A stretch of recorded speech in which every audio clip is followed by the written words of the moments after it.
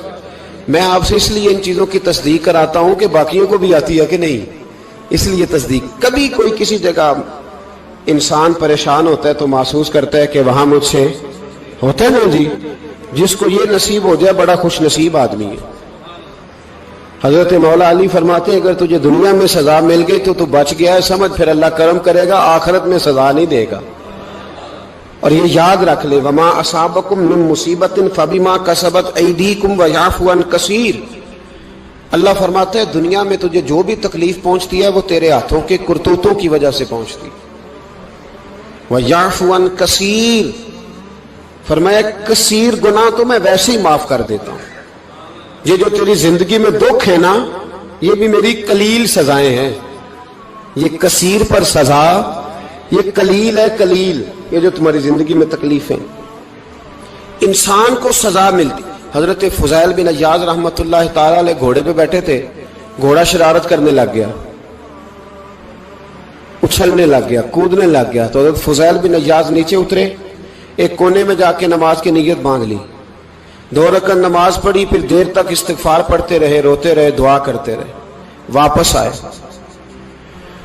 خادم عرض کرنے لگے حضور سمجھ نہیں آئی, گھوڑے نے تھوڑی سی شرارت کی, وہ بدکا ہے, آپ نے اس کو چھوڑا ہے اور چھوڑ کر کے آپ نماز میں لگ گئے. تو حضرت فضیل بن عیاض فرمانے لگے جب بندہ اللہ کی نافرمانی کرتا ہے نا تو جو چیزیں اس کی فرما بردار ہوتی ہیں وہ اس کی نافرمانی کرنے لگ جاتی. تو مجھے محسوس ہوا تھا کہ میں نے کہیں اللہ کی نافرمانی کی ہے, اس لیے ایسا ہوا ہے کہ میرے گھوڑے نے میری, تو میں توبہ کرنے لگا ہوں. اور اب دیکھتا ہوں بیٹھ کے بھلا کیا ہوتا ہے. میں نے سچی توبہ, حالانکہ مجھے یاد نہیں کہ میں کہاں بولا, پر کھری اور سچی توبہ کی. دوبارہ گھوڑے پہ بیٹھے تو گھوڑا بالکل صحیح ہو کے ساتھ چلنے لگ گیا. میرے بھائی, جب یہ تنبیہ ہے اللہ کی طرف سے, یہ متنبہ کیا جاتا ہے کہ تو بعد آ جا. بہت ساری جگہوں پہ انسان کو وقتی طور پر اگر سزا مل جائے, نبی پاک علیہ السلام کی خدمت میں ایک صحابی آئے, بات مضبوط کر دوں, واقعہ سنایا ہے نا, تو کچھ لوگ سمجھتے ہیں کہ یہ واقعہ ہے, تو میں ایک حدیث پاک امام بہقی کی لکھی ہوئی عرض کرتا ہوں. نبی پاک علیہ السلام کے ایک صحابی آئے اور ان کا سر پھٹا ہوا تھا, خون بہ رہا تھا. سرکار نے فرمایا کیا ہوا؟ عرض کی حضور ایک عورت جا رہی تھی, میری نظر پڑی, ابھی نظر پڑی ہے کہ میرے آگے ستون آ گیا تو میرے سر پہ لگ گیا. نبی پاک صلی اللہ علیہ وسلم نے فرمایا تیرے لیے خوشخبری ہے, اگر دنیا میں تیری غلطی کی تجھے سزا ملی ہے تو پھر رب تجھے قیامت میں سزا نہیں دے گا. پھر اللہ قیامت میں سزا, بعض گناہ ایسے ہیں جن کی یہاں بھی سزا ملے گی اور وہاں بھی ملے, لیکن میرے بھائی پہلی بات یہ ہے کہ اللہ تعالیٰ اس غلطی کی یہی سزا دے لے, اور دعا فرمائے اللہ تبارک و تعالیٰ یہاں بھی معافی عطا فرمائے, وہاں بھی معافی عطا فرمائے, اللہ درگزر ہی فرمائے. لیکن میرے بھائی ایک تو یہ سزا, ایک سزا یہ ہوتی ہے کہ انسان جب گناہ کرنے لگتا ہے تو اللہ نعمتوں کے دروازے کھولتا ہے, مہلت دیتا ہے. 500 سال تک فرعون کو مہلت دی. کتنے؟ یہاں جو 5 سال حکومت کر لیتا ہے وہ کہتا ہے سب سے قابل میں ہی ہوں, مجھے مہلت ملی ہوئی ہے. 500 سال مہلت دی اللہ تعالیٰ نے. اور فرعون کی قوم پر پتہ عذاب کس طرح کے آئے تھے؟ ٹڈیاں مسلط کر دی اللہ نے. یہ گھومتی نہیں چھوٹی سی, ہم اپنی زبان میں اس کو کچھ لوگ مختلف ناموں سے یاد کرتے ہیں, کوئی مکڑی کہتا ہے, کوئی کچھ کہتا ہے. مسلط کر دی, جاتی نہیں. ان پر بنی اسرائیل کے ان مقابل جو فرعون کی قوم تھی ان پر الزام اس طرح کا عذاب آیا کہ مینڈک مسلط کر دی اللہ تعالیٰ. برتن کھولتے تھے اندر مینڈک نکلتا تھا, دنیا کی ہر دوائی استعمال کرتے تھے لیکن مینڈک نکل آتا تھا. تھوڑا سا سمجھا کریں چیزوں کو. ہمارے رنگ نہیں زیادہ گورے کہ ہم پر عذاب نہیں آتا. کوئی بہت زیادہ اللہ تعالیٰ معاف فرمائے دولت نہیں جمع کرا بیٹھے شاہی خزانے میں کہ ہم سے پوچھا نہیں جائے گا. یہ مہلت ہے, مہلت کو مہلت سمجھو. پھر جب پکڑ آتی ہے نا اللہ کریم کی, میں نے دیکھا ہے کروڑوں روپیہ, 6 اولادیں, ایک شخص کے بچے باہر سے آ رہے تھے, وہ بندہ بیمار تھا. مجھے کہنے لگا حضرت جی دعا کریں میں ان کے آنے سے پہلے پہلے مر جاؤں ورنہ آ کے مجھے مار دیں گے. دعا کریں. اتنی بے سکونی, کروڑوں روپیہ پڑا ہے تو یہ عذاب نہیں؟ کوئی ضروری ہے کہ پتھر ہی برسیں گے تو سمجھ آئے گی؟ یہ جو سگا بیٹا بوڑھے باپ کے قریب سے گزر جاتا ہے, سلام نہیں لیتا تو اس کو عذاب نہیں سمجھتے؟ یہ جو امت کی بیٹیاں, امت کی بچیاں, ہماری بچیاں ایک ایک سال کے اندر 75,000 ہزار بچی ایک ایک ڈویژن سے بھاگ کے شادی کر رہی ہے, اور ایک ایک صوبے سے, تو اس کو آپ اللہ کا عذاب نہیں سمجھتے؟ یہ معمولی بات ہے؟ نہیں ہمارے رنگ ہو رہے ہیں, ہم بڑے سمارٹ ہیں. 1500 سال مہلت دی نوح علیہ السلام کی قوم کو. کتنے سال؟ بول کے بتائیے, بول کے دوبارہ بولیے. 1500 سال. کوئی آدمی اپنی سمارٹنس پہ خوش نہ ہو جائے کہ 20 سال ہو گئے میں تو نافرمانی بھی کر رہا ہوں, روٹی بھی پک رہی ہے, میں تو حرام بھی کھا رہا ہوں, پھر بھی سب ٹھیک ہے. 1500 سال مہلت دی. پھر حضرت نوح کہنے لگے اللہ میں نے تو بڑا سمجھایا, نہیں باز آتے. تو رب کریم نے فرمایا کشتی بناؤ. اللہ کے پیغمبر کشتی بنانے لگے تو قوم مذاق اڑانے لگ گئی. اب کیا کرنے لگے ہو؟ اب کشتی بنانے لگے ہو, خیر تو ہے, قوم مذاق اڑا رہی ہے. حضرت نوح علیہ السلام کا آپ نے کشتی بنائی, پانی کہاں سے نکلا؟ نہ بارشیں ہوئی نہ سیلاب آئے. ایک تندور تھا, اس کے اندر سے پانی نکلنا شروع ہو گیا. کبھی تندور سے بھی پانی نکلا ہے, پر جب نکالنے والا چاہتا ہے تو وہاں سے بھی ایک تندور سے پانی نکلا. اتنا نکلا, اتنا نکلا, اتنا نکلا کہ قوم ساری ڈوب گئی. قرآن مجید کے صفحات شہادت دیں گے کہ حضرت نوح کی قوم کا بچہ بہ گیا. بچے صرف وہ تھے جو حضرت نوح کے ساتھ ہو گئے, تباہ ہو گئی. اللہ بے نیاز ہے, بے نیاز. 1500 سال مہلت ملے اور تو پھر بھی کہے رب بڑا کریم ہے, معاف کر دے گا. 1500 سال تجھے گنجائش دے اور تو کہے کوئی نہیں, بات معافی ملنی چاہیے ابھی بھی. میرے بھائی, حضرت صالح علیہ السلام کی قوم, حضرت صالح نے تبلیغ شروع کی تو کہنے لگے پہلے معجزہ دکھاؤ. جی آج تو نہیں لوگ معجزے مانگتے ہیں. آج بھی لوگ کرامتے اور معجزے, اللہ معاف کرے, جو چیزیں معجزہ تو ہو نہیں نہ سکتا, لیکن آج بھی لوگ, آپ یقین کریں, کہتے ہیں یہ بڑی نمازیں پڑھتا ہے تو پھر بخشا کیوں نہیں گیا, پھر کیوں نہیں منو سلوا کیوں نہیں اترا اس پر, پھر میں بھی اسی طرح ہی ہوں, کیا اس کے اندر خوبی آ گئی؟ مولوی بھی ویسے ہی ہے, صوفی بھی ویسے ہی ہے. لوگ مانگ نہیں رہے, لوگ دلیلیں مانگ نہیں رہے, ابھی بھی لوگ بحث نہیں کرتے. کیا فرق آ گیا جی, ویسے ہی ہیں سارے. اللہ تعالیٰ سے ڈرنا چاہیے. ہمیں سامنے والے کی طرف دیکھ کر صحیح ہونے کا حکم نہیں ہے, ہمیں اپنی اصلاح کا حکم ہے. اپنی طرف دیکھ کے اپنے آپ کو ٹھیک کرنے کا. الزام لگا کے گزر جانا, اس کا کوئی مطلب. سنو اور یاد رکھو, حضرت صالح علیہ السلام سے کہنے لگے پہلے معجزہ دکھائیں. تو حضرت صالح علیہ السلام نے فرمایا اونٹ کہاں سے پیدا ہوتے ہیں؟ کہا اونٹنی کے بطن سے. فرمایا آؤ میں تمہیں پہاڑ کے اندر سے اونٹنی پیدا کر کے دکھاتا ہوں. کہاں سے؟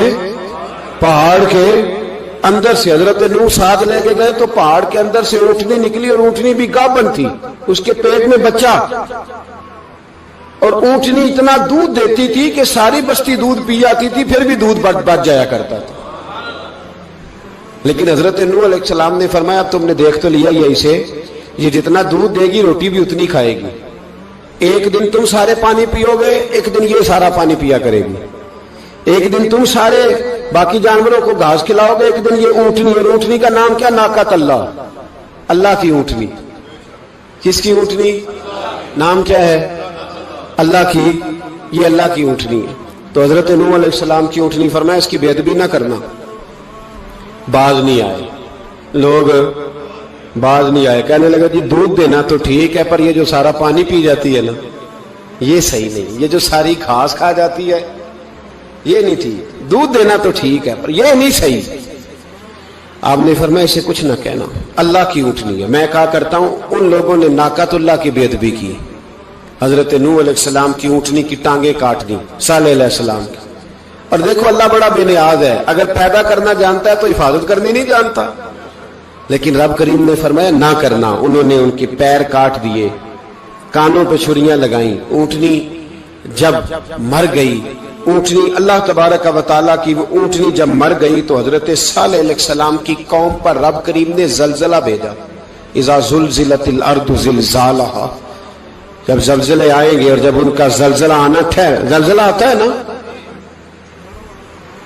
کیا کرتی ہے قوم؟ لا الہ الا اللہ، لا الہ الا اللہ، کلمے جاری ہو جاتے. بلکہ ایک دفعہ ایسا بھی ہوا کہ مسجدوں میں اعلان ہونے لگے زلزلہ آ رہا ہے. جو فجر کے لیے نہیں اٹھے زلزلے کے لیے وہ بھی اٹھ گئے. جن کا دعویٰ ہے نا میری سویرے آنکھ نہیں کھلتی، ان کی لگی نہیں کتنے گھنٹے، بعد میں بھی نہیں لگی. ٹی وی پہ اعلان ہوتے رہے کوئی نہیں آ رہا، سو جاؤ چپ کر کے. لیکن آنکھ لگی. موت سے تو ڈرتا ہے، اللہ سے ڈرتا ہی نہیں. موت کا خوف ہے، رب کا نہیں. زلزلہ آیا، ساری قوم تباہ ہو گئی. بتاؤ اگر ناقت اللہ کی گستاخی ہو تو اللہ ناراض ہو جاتا ہے، اور اگر اولیاء اللہ کی ہو، اگر اولیاء اللہ کی ہو تو رب ناراض نہیں ہوتا. شرم نہیں آتی لوگوں کو داتا صاحب کی بے ادبی کرتے، شرم نہیں آتی لوگوں کو غوث اعظم کی گستاخی کرتے، حیا نہیں آتی جنہوں نے دین پھیلایا ان کی بے ادبی. میں درد سے کہتا ہوں، رو کے کہتا ہوں، اور اگر کلیجہ پھٹ سکے تو میں دکھاؤں زخم کتنے. ایک حج کے موقع پر ایک بابا جی، اس سال 4,80,000 روپے کا پرائیویٹ حج تھا، اور بابا جی کی کیفیت کمزور تھی، بیچارے بیمار تھے. اس کے باوجود وہ گئے. بوڑھے آدمی، جا کے بیٹھیے، بزرگ. اور کتنی مشکل ہے وہاں مینا، مزدلفہ، عرفات، طواف زیارت، کتنا مشکل کام ہے طواف زیارت کرنا، طواف وداع کرنا. کس کٹھن سے حج کیا، بڑھاپے میں، پیسے بھی لگائے. اور جب وہ روضہ رسول پہ گئے صلی اللہ اور انہوں نے جا کے نبی پاک صلی اللہ علیہ وسلم کے روضے کی طرف منہ کر کے درود شریف پڑھا تو ایک ملا نے اٹھ کے